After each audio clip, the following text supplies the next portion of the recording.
สบายดีทุกคนในคลิปนี้เขาจะมาสอนวิธีเติมเหรียญเข้าไปเทรดในแพลตฟอร์มของ XRTrade จะมีขั้นตอนใดๆไปเบิ่งกันขั้นตอนแรกแม่นให้เฮาทักไปหาอาจารย์ที่เพิ่นรับเติมถอนเป็นอาจารย์ที่ว่ารับเติมถอนที่มีความน่าเชื่อถือและมีเครดิตหลายเนาะเขาสิยกตัวอย่างคือผู้นี้ทุกคนให้เฮาทักไปว่าสบายดีขอ QR และเลขเติมถอนแน่มีแต่ว่าเฮารอท่าเนาะรอท่าให้เพิ่นตอบแล้วเพิ่นจะส่ง QR มาให้เฮาเด้อโอเคทุกคนในตอนนี้เนาะเพิ่นส่ง QR มาให้เฮาแล้วก็เลขเติมถอนตามนี้เลยทุกคนเนาะนี่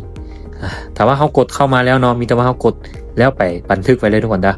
กดบันทึกไว้ก่อนเนาะ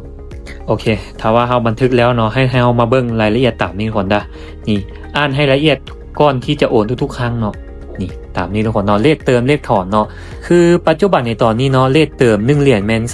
22,800เนาะแล้วก็เลขถอนแม่น21,800เนาะทุกคนคือในคลิปนี้เนาะค่อยสิมาลองเติมอยู่ที่5เหรียญนะทุกคนถ้าว่า5เหรียญถือเป็นเงินกีบอยู่ที่100,000กับ14,000เนาะโอเคเดี๋ยวสิมาลองเติมอยู่ที่5เหรียญทุกคนได้ถ้าว่าเขาจะเติมนี้ให้เขาอ่านรายละเอียดตามนี้ทุกคนได้อ่านรายละเอียดตามนี้ก่อนเนาะโอเคถ้าว่าทุกคนอ่านรายละเอียดครบแล้วเนาะให้ทุกคนกดเข้าไปบัญชี A1 เลยเนาะโอเคเรากดเข้าไปแล้วเนาะกดเข้าไปเพื่อจะไปโอนเงินทุกคนได้โอเค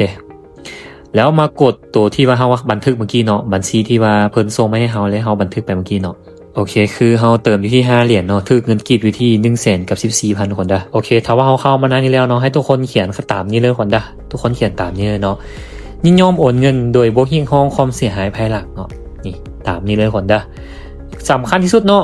คำอธิบายนี่สำคัญที่สุดเด้อให้ทุกคนเขียนตามนี้เลยทุกคนได้เขียนตามนี้เนาะแต่ว่าเฮาบ่เขียนหรือว่าไปเขียนค่าเครื่องค่านั้นค่านี้สิเพิ่นจะบ่เติมให้เนาะมีแต่ว่าเฮาเขียนตามนี้ทุกคนเนาะหรือว่าจะเขียนยินยอมโอนกันทุกคนได้หรือว่าจะเขียนตามนี้ก็ได้เนาะโอเคมีแต่ว่าเฮากดโอนเลยทุกคนปึ๊บโอเคถือว่าโอนสำเร็จเนาะ100,000กับ14,000เนาะถือว่าเฮาโอนแล้วแคปเลยทุกคนเด้อแคปหน้าจอไว้เลยปึ๊บถือว่าแคปหน้าจอสำเร็จเนาะถ้าว่าทุกคนแคปหน้าจอสำเร็จแล้วให้ทุกคนเข้าไปแซดน้ำอาจารย์ที่ว่าเฮาเติมถอนน้ำกี้เด้อโอเคแต่ว่าเข้ามาแล้วให้เฮากดแล้วก็ส่ง QR ตัวที่เฮาโอดไปเมื่อกี้เนาะส่งให้เพื่อนทุกคนได้โอเคถ้าว่าทุกคนส่งสำเร็จแล้วเนาะมีแต่ว่าให้ทุกคนแล้วไปเอา ID ทุกคนได้ ID ในแพลตฟอร์มของ XRTrade เด้อคือปัจจุบันตอนนี้เนาะเฮาอยู่ในกระดานแพลตฟอร์มของ XRTrade แล้วแต่ว่าทุกคนเข้ามาได้แล้วทุกคนก็เข้าไปขีด3ขีดบางซ้ายเนาะแล้วทุกคนจะเห็นคำว่ากระเป๋าเด้อกดเข้าไปเลยปุ๊บแล้วมันจะเห็นคำว่าเติมเงินเนาะเฮากดเข้าไปนี่มันจะมี ID ทุกคนเนาะมันจะมี ID มีแต่ว่าเฮาคัดลอกเลยทุกคนเด้อคัดลอกไปเนาะโอเคคัดลอกแล้วบ่ถ้าว่าคัดลอกสำเร็จแล้วเขาออกเนาะแล้วไปเข้าในเซตเมื่อกี้เด้อแล้วก็ส่งไปทุกคนได้ส่งที่ว่าเขาคัดลอกไปเมื่อกี้เนาะส่งไปเลยส่ง ID ไปให้เพื่อนเนาะ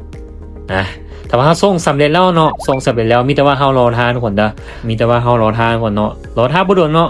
บ่เกิด10นาทีทุกคนเนาะถ้าว่าเพิ่นเติมสำเร็จแล้วเพิ่นจะแจ้งให้เฮาเนาะโอเคทุกคนเห็นบ่เพิ่นเติมให้เฮาสำเร็จแล้วเนาะเติมสำเร็จแล้วถ้าว่าเพิ่นเติมให้เฮาสำเร็จแล้วเนาะมีแต่ว่าเขาออกจากนี้ทุกคนแล้วไปเข้าในแพลตฟอร์มของ XRTrade เลยโอเคถ้าว่าเขาเข้ามาในกระดานแพลตฟอร์มของ XRTrade แล้วคือทุกคนกดเข้าไปขีด3ขีดบางซ้ายเนาะ